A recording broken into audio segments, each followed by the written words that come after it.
Básicamente vamos a estar analizando esta parte de los requisitos de los comprobantes, cómo aplicamos esta reforma, cuáles son las características que hoy, además de todo lo que está ocurriendo con los comprobantes fiscales, nos van a llevar a que haya una fiscalización más cercana por parte de las autoridades fiscales. Entonces, en esta primera parte, esta parte en la mañana, vamos a estar platicando hoy de los requisitos de los comprobantes fiscales, cuál es la actualidad de este concepto y además cómo va a poder fiscalizar la autoridad a través de estos comprobantes fiscales, incluso algunas facultades que ya están contempladas en resolución miscelánea, me imagino ya las conocerán ustedes, respecto a la posibilidad de que incluso pagos provisionales y que determinación de impuesto de carácter anual sea determinado en función de los comprobantes fiscales que nosotros vayamos emitiendo, ¿no? Entonces, lo que vamos a estar platicando el día de hoy, bueno, cualquier duda que puedan ir teniendo en el desarrollo del programa, bueno, pues inmediatamente la podemos comentar. Básicamente la idea es esta, que estemos haciendo un intercambio de conceptos y de ideas y que, bueno, analicemos los comprobantes fiscales en su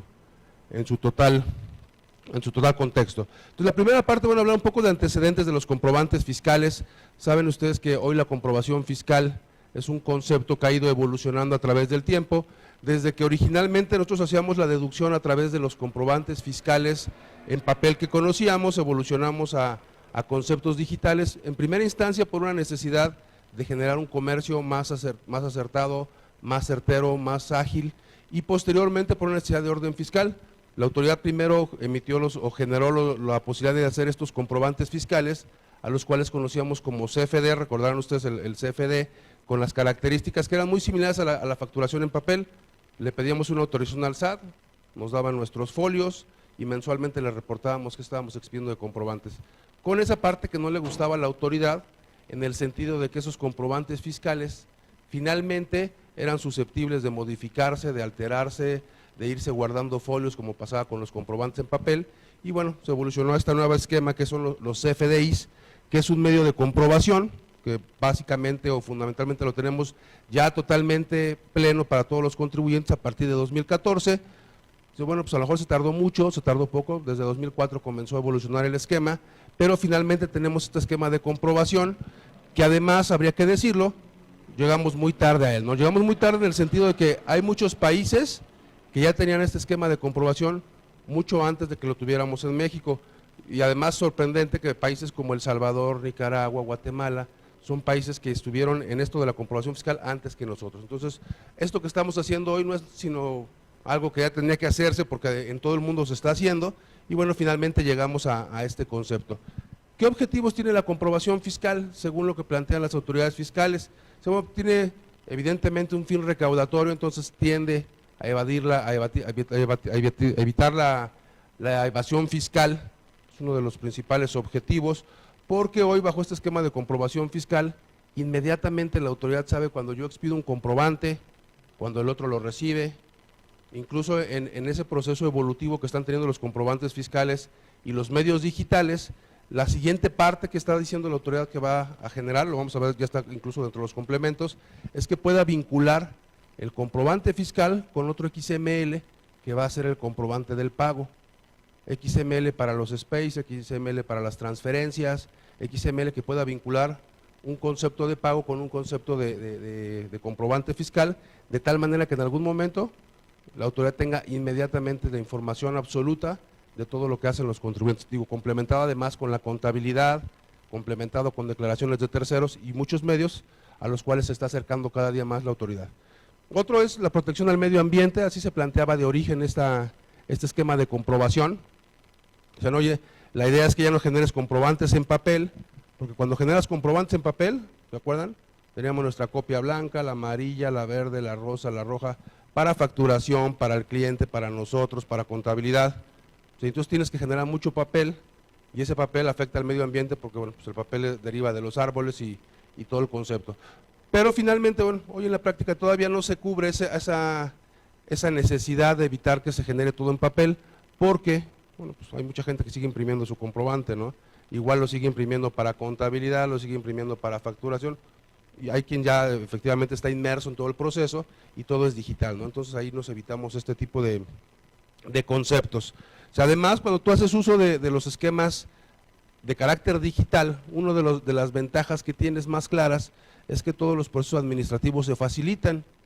Yo me imagino que ya todos ustedes están inmersos en ese proceso de que el comprobante fiscal se automatiza, se contabiliza automáticamente, se registra en los almacenes, se registra en las cuentas por cobrar o en las cuentas por pagar, y que todo absolutamente se hace de forma automática. Entonces, la idea es simplificar procesos administrativos, que ya no mandes a una persona que vaya a hacer una fila para que meta un recibo y meta la factura y tener un contrarrecibo y luego puedas cobrar. Todo tiene que ser más ágil porque todo finalmente es electrónico.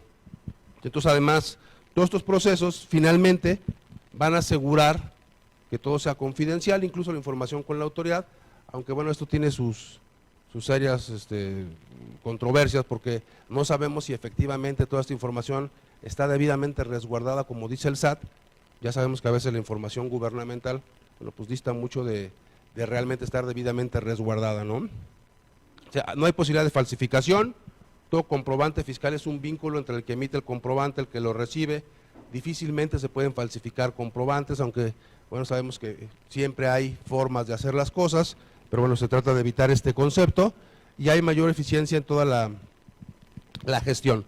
Entonces, bueno, esta comprobación fiscal de la que estamos hablando, esta comprobación fiscal que decimos ya es un nuevo medio al cual estamos accediendo, además es un concepto ya obligatorio y se tiene que expedir bajo determinadas condiciones. Hay muchas condiciones que nos llevan a expedir comprobantes fiscales bajo este concepto, y lo que vamos a comenzar a ver ahora es cuál es la fundamentación legal de expedir comprobantes fiscales. Entonces, la primera parte es ¿por qué tenemos que expedir comprobantes fiscales en esta figura de CFDI?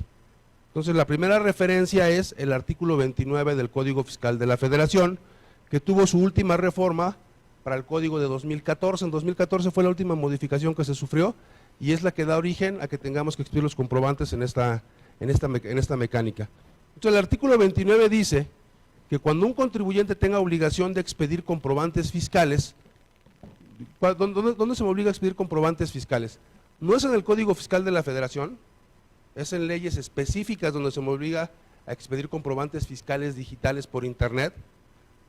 Cuando las distintas leyes fiscales te obligan a expedir comprobantes, básicamente por tres supuestos, dice: por la obtención de ingresos, por la realización de actos o actividades, y desde 2014 también por las retenciones que pudieras llevar a cabo. Entonces son los tres supuestos. O sea, el código no me obliga a expedir comprobantes fiscales, lo que me obliga es una ley distinta. O sea, cuando obtengas ingresos, que es el primer supuesto, ¿qué disposición me obliga a expedir comprobantes por mis ingresos? ¿Cuál será la disposición que me obliga a expedir comprobantes por mis ingresos? La ley del ISR, ¿no? La ley del ISR dice: cuando obtengas ingresos y en determinados regímenes, tienes que expedir ingresos. El primer supuesto. Dice: cuando te obligan a expedir comprobantes fiscales por los actos o actividades que realices. ¿Qué disposición me obliga a expedir comprobantes en función de la ley del IVA? ¿No? La ley del IVA me dice que por la realización de actos o actividades tengo que expedir comprobantes, pero también me lo dice la ley del IEPS. La ley del IEPS también me dice: cuando lleves a cabo actos o actividades, porque la ley del IEPS también graba actos o actividades, estás obligado a expedir comprobantes fiscales. ¿Estamos de acuerdo? Entonces, yo cuando realizo actos o actividades expido comprobantes. ¿A qué nos referimos cuando hablamos de actos o actividades? ¿Qué será eso de actos o actividades? ¿Cómo a qué le suena eso de actos o actividades? Dice: si tú llevas a cabo actos o actividades, hay que expedir comprobantes fiscales. ¿Qué será eso de actos o actividades? ¿Cómo que le suena? ¿Qué tengo que hacer para ubicarme como sujeto obligado en términos de la ley del IVA? ¿Qué es lo que tengo que hacer? ¿Cuándo me ubico como sujeto obligado en términos de la ley del IVA? Cuando cobramos o pagamos, que dice, cuando realizas actos o actividades. Dice el artículo 1 de la ley del IVA: estarán obligados al pago del impuesto al valor agregado las personas físicas y morales que en territorio nacional lleven a cabo los actos o actividades siguientes. Y entonces enumera 4 actos o actividades. Dice: cuando enajenes bienes, cuando prestes servicios, cuando otorgues el uso o gozo temporal de bienes o cuando importes bienes. En esos 4 supuestos tú te ubicas como contribuyente de IVA. Entonces, la primera parte: cuando enajenes bienes. Pero antes dijo la realización de actos o actividades. ¿Cómo a qué le suenan esas palabras? Acto, ¿cómo a qué le suena? ¿Qué creen que sea un acto? Es que dijimos actos o actividades, cualquiera de los 4, ¿no? Enajenar bienes, prestar servicios, otorgar uso. uso, gozo temporal o importar. Una acción, un acto es una acción, ¿estamos de acuerdo? ¿Y una actividad? ¿Mandé? Es un ejercicio, propiamente cuando hablamos de acto, podríamos decir que es un hecho aislado, es un hecho aislado. Y cuando hablamos de actividad, pues es a lo que te dedicas ordinariamente, es lo que desempeñas consuetudinariamente. ¿Sí me explico esa parte? Y la ley del IVA dice, cuando tú haces un acto de enajenación, de prestación de servicios, otorgar el uso o gozo temporal de bienes o importar bienes, eres obligado de IVA. Pero cuando te dedicas a eso también, es decir, cuando tú enajenas un bien, cuando prestas un servicio o otorgas el uso o gozo temporal de manera ordinaria, también eres un sujeto obligado de IVA. Si el primer supuesto es la enajenación, dice la ley, cuando tú enajenas bienes, eres sujeto obligado de IVA y tendrías que expedir comprobantes. A lo mejor yo no me dedico a eso, pero algún día vendo un bien, eres obligado de IVA. ¿Estamos de acuerdo? ¿Alguno de ustedes ha vendido un coche? Todos hemos vendido un coche. Y estamos a lo mejor en salarios. ¿Somos obligados de IVA entonces? ¿Es un acto? Es un acto, no me dedico a eso, pero esporádicamente vendí un coche.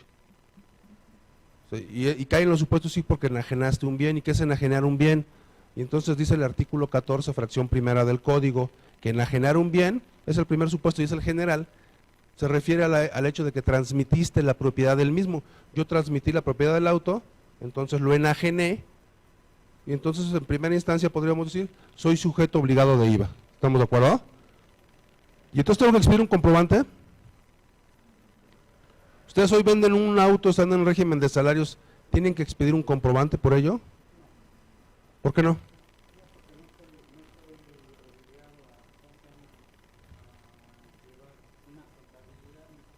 No lleves contabilidad, pero expide tu comprobante. ¿Tendrías que expedir comprobante o no?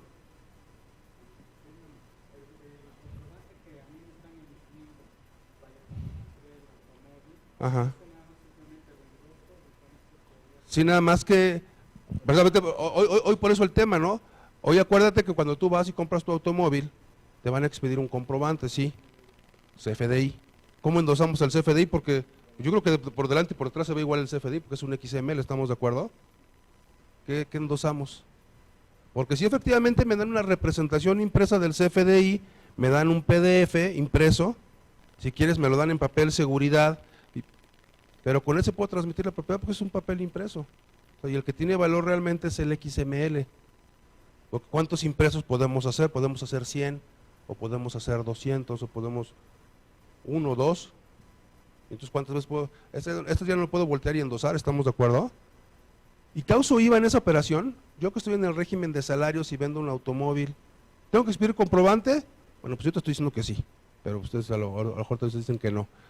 Pero causo IVA en esa operación, porque dice, lo hagas una vez o lo hagas muchas veces, causas IVA. ¿Sí causan IVA ustedes entonces? ¿Ustedes cuando venden un coche han cobrado el IVA? ¿Lo han desglosado? ¿Y luego se lo enteran al SAT? ¿Sí lo han hecho así como salarios? No. Bueno, como salarios no, lo que pasa es que como salarios no se les oportunidad final que yo lo estoy usando para ¿Y es por lucro entonces?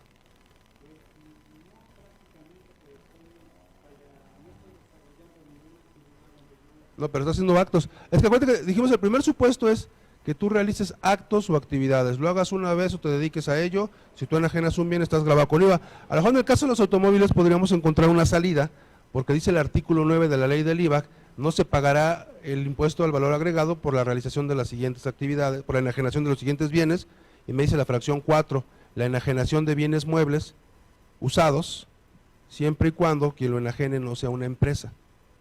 Entonces ahí me exenta. Eso por la parte del automóvil o de cualquier bien mueble usado. Si tú no eres empresa, entonces tú vendes un automóvil, entonces estás exento del pago de IVA. Oye, pero ¿y el comprobante? El comprobante, ¿voy a tener que expedir comprobantes o no voy a tener que expedir comprobantes?